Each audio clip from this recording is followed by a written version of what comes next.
वक्रतुंड महाकाय सूर्यकोटी समप्रभ निर्विघ्नं कुरु मे देव सर्वकार्येषु सर्वदा. श्रोते हो, आज आपण मनाचे श्लोक क्रमांक 119 पाहणार आहोत. अजामेळ पापी तया अंत आला, कृपाळूपणे तो जनी मुक्त केला. अनाथासी आधार हा चक्रपाणी, नुपेक्षी कदा देव भक्ताभिमानी. जय जय रघुवीर समर्थ. श्रोते हो, या श्लोकामध्ये समर्थांनी अजामिळ नावाच्या एक अत्यंत पापी माणसाची कथा सांगून, म्हणजे त्याचं उदाहरण देऊन, म्हणजे भगवंत आपल्याला कसा उद्धार करतो यामध्ये सांगितलं आहे. हा अजामिळ कोण होता आणि त्याला भगवंतानी कसं सहाय्य केलं, कशी मुक्ती दिली, हे आपण एका कथेच्या माध्यमातून पाहूया. अजामिळ हा एक ब्राह्मण होता. तो रोज आपली देवपूजा, पूजापाठ करण्यामध्ये व्यस्त असायचा आणि तो अत्यंत सदाचारी, विद्वान, देवाच्या पूजेत रमणारा असा धार्मिक होता. एकदा तो वनातून वडिलांसाठी पूजा साहित्य, फुले गोळा करून परत येत होता. त्याला त्या वाटेमध्ये एक मद्यपी वेश्या स्त्री दिसली आणि तो त्या वेश्येच्या प्रेमामध्ये पडला. तिच्या प्रभावामुळे तो आचार विचार सोडून भ्रष्ट झाला होता. त्याने त्या स्त्रीशी संबंध ठेवले आणि आपले ब्राह्मण धर्म सोडून, सर्व आचार विचार सोडून तो वाईट मार्गाला लागला होता. आपल्या कुटुंबाचा देखील त्याने त्याग केला होता आणि आपल्या कुटुंबाचा त्याग करून तो त्या स्त्री सोबत राहू लागला आणि आपले उदरनिर्वाह करण्यासाठी, पोट भरण्यासाठी तो चोरी करायचा, जुगार, लबाडी, हिंसा करून पापकर्म करू लागला. त्याला त्या स्त्रीपासून अनेक पुत्र झाले. अजामिळ जरी पापी बनला तर त्याला सर्वात लहान जो मुलगा होता त्याचं त्यांनी नाव प्रेमाने नारायण असं ठेवलं होतं. तो सतत नारायणाचा घोष करायचा, त्याला तो बोलवायचा, म्हणजे अजाणतेपणे भगवंताचं नाव त्याच्या मुखामध्ये यायचं. ए नारायणी, ए नारायण खा, ए नारायण वस. आणि त्याचा त्या नारायणावरती खूप प्रेम होतं. मुलाभोवती आपले आयुष्य जगू लागला होता. त्याला पाप पुण्याची कोणतीही जाणीव उरली नव्हती. जेव्हा अजामिळाचा अंतकाळ जवळ आला, मृत्यूची वेळ जवळ आली, त्याला अत्यंत भयंकर भीती वाटू लागली. समोर यमदूत दिसायला लागले. यमदूत पाहून तो घाबरून गेला. यमदूत अतिशय क्रूर दिसत होते.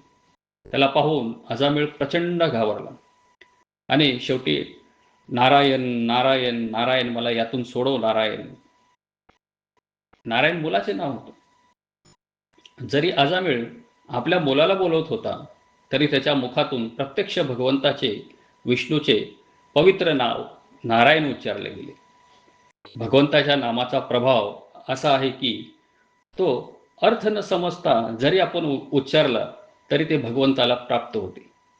क्षणात तिथे चमत्कार करणारे दिव्य स्वरूप धारण केलेले विष्णूचे दूत आले आणि विष्णुदत्तांनी यमदूतांना अजामिळाला नेण्यापासून रोखले. यमदूतांनी सांगितले की याने आयुष्यभर पाप केले आहे महाराज, त्यामुळे हा तर नरकाचा अधिकारी आहे, ह्याला घेऊन जावं लागेल आणि ह्याला नरकात घातलं पाहिजे. त्यावर विष्णुदूतांनी उत्तर दिले की याने मरणासमयी सर्व पापाचा नाश करणारे नारायण हे नाव उच्चारले आहे. हे नाम साधे नाव नाही, हे दिव्य नाम आहे. त्याच्या तोंडातून विष्णू नामाचा उच्चार झाल्यामुळे त्याचे सर्व संचित जे काही पाप झाले आहे ते पाप सर्व नष्ट झाले आहे. विष्णुदत्ताचे बोलणे ऐकून अजामिळाच्या मनातील अज्ञानाचा अहंकार दूर झाला. त्याला आपल्या आयुष्यातील पापाची तीव्र लाज वाटू लागली. मृत्यूच्या दारातून वाचल्यावर त्याने लगेच संसाराचा त्याग केला आणि गंगा किनारी गेला. तेथे भगवंताच्या भक्तीमध्ये लीन होऊन गेला. नामस्मरण, भक्ती यामध्ये आपले उर्वरित आयुष्य तो घालू लागला. काही काळानंतर त्याला पुन्हा दिव्य विष्णू दूताचे दर्शन झाले आणि तो वैकुंठाला प्राप्त झाला. श्रोते हो, या भागवत कथेमधील आपण सर्वसाधारण याचा अर्थ जर बघितला की आपण किती जरी पापी असलो तरी आपण भगवंताचे नामस्मरण केले, भगवंताचे चिंतन केले तर भगवंत आपल्याला त्या पापातून मुक्त करतोच. हा श्लोक आपल्याला जगण्याची एक नवी आशा आणि आत्मपरीक्षण करण्याची दिशा देतो. आज आपण संसारात वावरत असताना अनेक चुका करतो. जाणतेपणे अजाणतेपणे आपल्याकडून अनेक पाप होतात. त्या संसारामध्ये आपण संसार करीत असताना अनेक चुका होतात. मग आपण चिंतेमध्ये पडतो की माझा कसा उद्धार होणार या संसारातून. समर्थ आपल्याला अजामिळाचे उदाहरण देऊन धीर देतात. तू नामस्मरण कर, तू चिंतन कर, तुझे पाप धुतले जातील. हरिपाठामध्ये एक अभंग आहे. हरी उच्चारणी अनंत पाप राशी, जातील लयाशी क्षण मात्रे. बरोबर, म्हणजे आपण हरीचं नाव उच्चारण जरी केलं तरी आपले जे अनंत पाप आहेत ते पाप संपून जातात. संत तुकाराम महाराज सुद्धा म्हणतात, नाम संकीर्तन साधन पै सोपे, जळतील पापे जन्मांतरीचे. न लगती सायास जावे वनतरा, सुखे येतो घरा नारायण. म्हणजे फक्त भगवंताचं नामस्मरण चिंतन जरी केलं तरी आपण आपल्या पापातून मुक्त होतो. हेच समर्थांना त्यातून सांगायचं आहे. म्हणजे नामस्मरणाचे महत्व समर्थांनी या श्लोकातून सांगितले आहे. अजामिळाने आयुष्यभर पाप केले, पण शेवटच्या क्षणी ज्याप्रमाणे नारायण नारायण उच्चारून नामाचा आश्रय घेतला, नामस्मरणामध्ये एवढी ताकद आहे की ते आपल्या पूर्व जन्माचे आणि या जन्माचे सर्व पापे सुद्धा भस्म करून टाकतं. नाम हे केवळ ओठावरून नाही तर अंतकरणातून आले पाहिजे. आपल्या मनातून आपल्या भावना त्याच्याशी ईश्वराशी जोडल्या पाहिजे.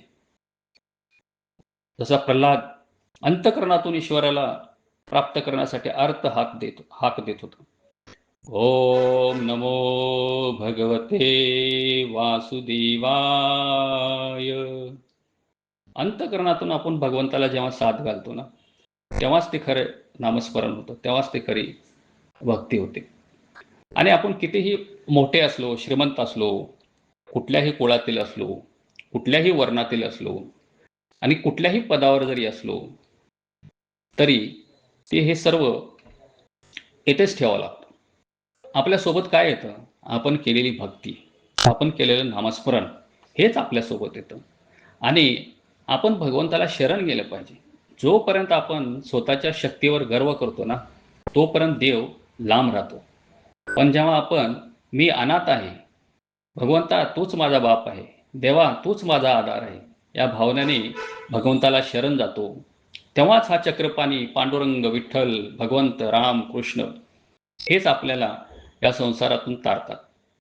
द्रौपदीने जोपर्यंत स्वतःचे बळ होते ना तोपर्यंत ती स्वतः लढत होती आणि स्वतःची ताकद संपल्यानंतर तिने ईश्वराला आर्त हात दिले. गोविंदा गोपाला कृष्णा भगवंता वाचव, तू सहाय्य कर. तेव्हा भगवंत लगेच धावून आले. अजामिळाच्या हाकेमध्ये मृत्यूचे भय होते आणि अत्यंत आगतिकता होती. आपल्या भक्तीमध्ये जेव्हा अशी तळमळ निर्माण होते ना तेव्हा भगवंत आपली उपेक्षा कधीच करत नाही. तो जगाचा मालक असला तरी भक्ताचा कैवारी आहे. म्हणून आपण नामस्मरण केले पाहिजे, भगवंताला शरण गेले पाहिजे. आजच्याही जी रोजची धकाधक आयुष्यात आहे त्यातून आपण थोडा वेळ काढलाच पाहिजे, नामस्मरण केले पाहिजे. म्हणतात ना, देव अत्यंत कृपाळू आहे. तो आपल्या चुका पदरात घेतो आणि भगवंताला कितीही अडचणी येऊ दे त्या अडचणीतून सोडवतो. हेच या श्लोकातून समर्थांना सांगायचं आहे. अजामेळ पापी तया अंत आला, कृपाळूपणे तो जनी मुक्त केला. अनाथासी आधार हा चक्रपाणी, नुपेक्षी कदा देव भक्ताभिमानी. जय जय रघुवीर समर्थ. पुंडलिका वरदे हरी विठ्ठल पंढरीनाथ भगवान की जय. माऊली ज्ञानेश्वर महाराज की जय. जगद्गुरु संत तुकाराम महाराज की जय. शांती ब्रह्म एकनाथ महाराज की जय. सर्व संतन की जय. रामकृष्ण हरी. श्रीराम. रामकृष्ण हरी.